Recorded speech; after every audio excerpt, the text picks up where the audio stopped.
শুভ দুপুর বন্ধুরা, প্রত্যেক দিনের মতো রান্নাবাড়ির দিকে চলে আসছি। দেখো কি রান্না করতেছি। তো এখানে বসেছি বন্ধুরা, আলু দিয়ে মাছের ঝোল। এই দেখো হচ্ছে,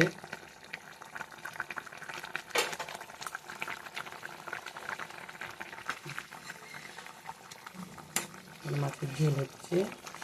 আর এখানে করলাম বন্ধুরা, দেখো তোমরা খাও কিনা জানি না, আমি এর আগেও খাইছি, আমার ভালো লাগছে। দেখো তরমুজের যে লাল অংশটা, তরমুজের লাল অংশটা তো চাকু দিয়ে কেটে খেয়ে নিছি। নিচের যে সাদা পর্শনটা, ওইটা দিয়ে দেখো ডালনা করছি বন্ধুরা, জিরা আদা লঙ্কা বাটা দিয়ে। আর এদিকে ঘি গরম মশলা দিলাম নামানোর আগে, আমার খুব ভালো লাগে খেতে। দেখো বন্ধুরা, এই যে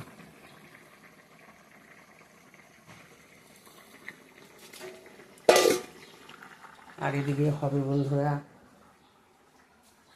মুরগির মাংস, এখনও হয় নাই, করবো। আর এখানে মুরগির মেটে আর গিলা, এটাও হবে, এটা দুটোই আলাদা আলাদা করেই করব। এখানে মশলা টশলা রেডি, পেঁয়াজ টেয়াজও রেডি, ধনে পাতা আছে এখানে বন্ধুরা।